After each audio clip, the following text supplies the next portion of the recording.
मैं हूं सोहित सर और आज हम बात करने वाले हैं एक्टिव एंड पैसिव वॉइस की।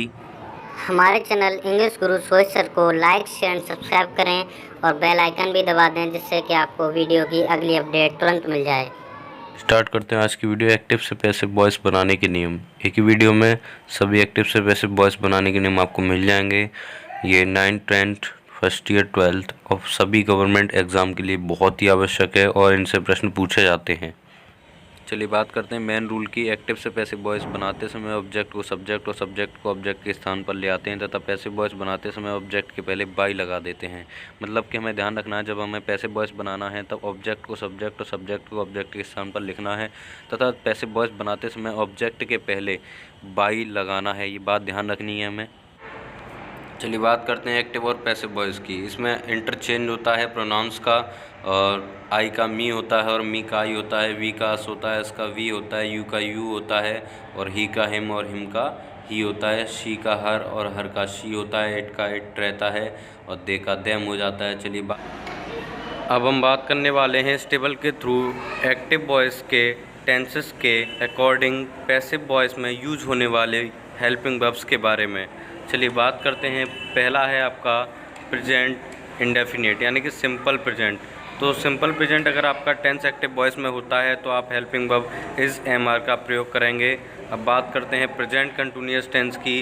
अगर प्रेजेंट कंटिन्यूअस टेंस आपका एक्टिव वॉइस में होता है तो आप पैसिव वॉइस में एम बीइंग, इज़ बीइंग और आर बीइंग का यूज़ करेंगे। अब बात करते हैं प्रेजेंट परफेक्ट टेंस की। अगर प्रेजेंट परफेक्ट टेंस आपका एक्टिव वॉइस में आता है तो आप पैसिव वॉइस में उसकी हेल्पिंग वर्ब हैज़ बीन तथा हैव बीन का यूज करेंगे। अब बात करते हैं प्रेजेंट परफेक्ट कंटिन्यूअस की। और प्रेजेंट परफेक्ट कंटिन्यूअस टेंस आपका नॉट पॉसिबल रहता है। अब बात करते हैं पास्ट इंडेफिनिट टेंस की। अगर एक्टिव वॉइस में आपका पास्ट इंडेफिनिट टेंस आता है तो आप पैसिव वॉइस में वाज वर का प्रयोग करेंगे, हेल्पिंग वर्ब वाज वर का प्रयोग करेंगे। चलिए बात करते हैं पास्ट कंटिन्यूअस टेंस की। अगर पास्ट कंटिन्यूअस टेंस आपका एक्टिव वॉइस में आता है तो आप पैसिव वॉइस में helping verb was being, were being का प्रयोग करेंगे। अब बात करते हैं पास्ट परफेक्ट टेंस की। पास्ट परफेक्ट टेंस में एक्टिव वॉइस में आपका पास्ट परफेक्ट टेंस आता है तो आप पैसिव वॉइस में हेल्पिंग वर्ब हैड बीन का प्रयोग करेंगे।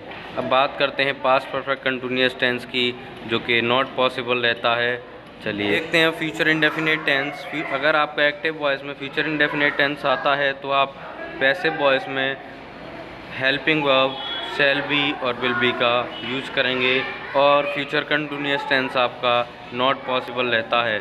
चलिए बात करते हैं फ्यूचर परफेक्ट टेंस की। फ्यूचर परफेक्ट टेंस अगर आपका एक्टिव वॉइस में आता है तो आप पैसिव वॉइस में helping verb will have been तथा शैल हैव बीन का यूज करेंगे।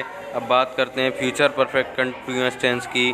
तो फ्यूचर परफेक्ट कंटिन्यूअस टेंस आपका नॉट पॉसिबल रहता है।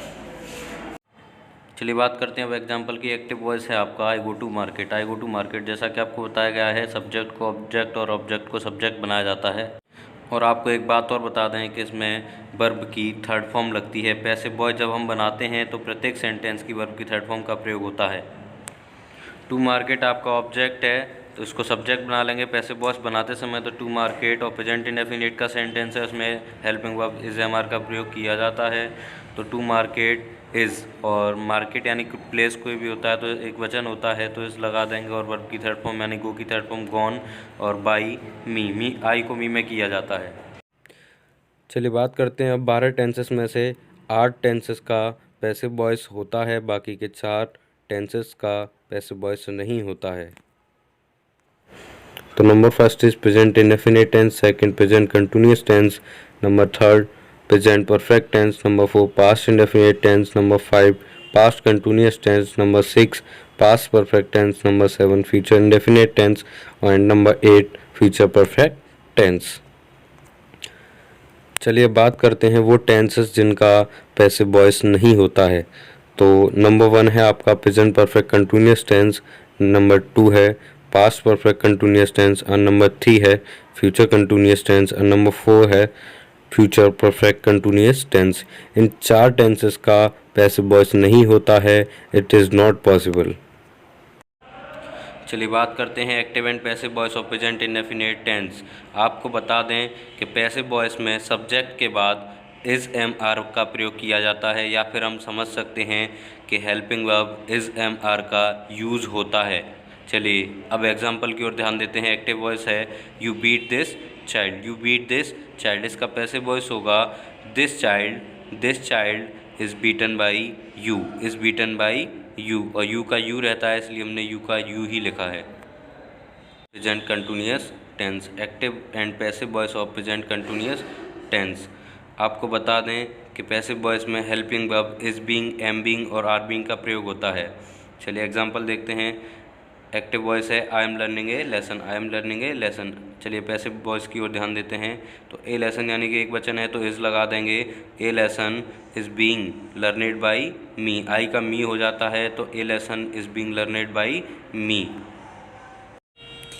चलिए बात करते हैं active and passive voice of present perfect tense. Example इसका एक्टिव वॉइस है he has done his work, he has done his work. इसका पैसिव वॉइस होगा his work has been done by him, his work has been done by him. चलिए बात करते हैं active and passive voice of past indefinite tense. Example है इसका active voice है I ate food, इसमें सेकंड फॉर्म आती है। एक्टिव वॉइस है इसका आई एट फूड। इसका पैसिव वॉइस होगा food was eaten by me, I का मी हो जाएगा। चलिए बात करते हुए active and passive voice of past continuous tense. Active and passive voice of past continuous tense. इसका एग्जांपल है एक्टिव वॉइस है I was eating the food, I was eating the food. इसका पैसिव वॉइस होगा the food was being, इसमें being लगाते हैं, was being were being. The food was being eaten by me, I का me हो जाएगा। The food was being eaten by me. चलिए बात करते हैं अब active and passive voice of past perfect tense. बता दें आपको कि हेड के बाद बीन लग जाता है पैसिव वॉइस में। चलिए एग्जांपल देखते हैं। इसका एक्टिव वॉइस है Pavan had done his homework, Pavan had done his homework. इसका पैसिव वॉइस होगा his homework had been done by Pavan, his homework had been done by Pavan. अब बात करते हैं active and passive voice of future indefinite tense. आपको बता दें कि फ्यूचर इंडेफिनिट टेंस के पैसिव वॉइस में हेल्पिंग वर्ब विल बी तथा शैल बी का यूज होता है। चलिए बात करते हैं। एक्टिव वॉइस है आपका I will go to the market, I will go to the market. इसका पैसिव वॉइस होगा the market will be gone by me, the market will be gone by me, I का me हो जाता है। Perfect tense, active and passive voice of future perfect tense. आपको बता दें कि हेल्पिंग वर्ब विल और शैल के बाद हैव और उसके बाद बीन लगाते हैं पैसिव वॉइस में। एग्जांपल है इसका एक्टिव वॉइस है he will have gone to market, he will have gone to market. इसका पैसिव वॉइस होगा to market will have been gone by him, to market will have been gone by him.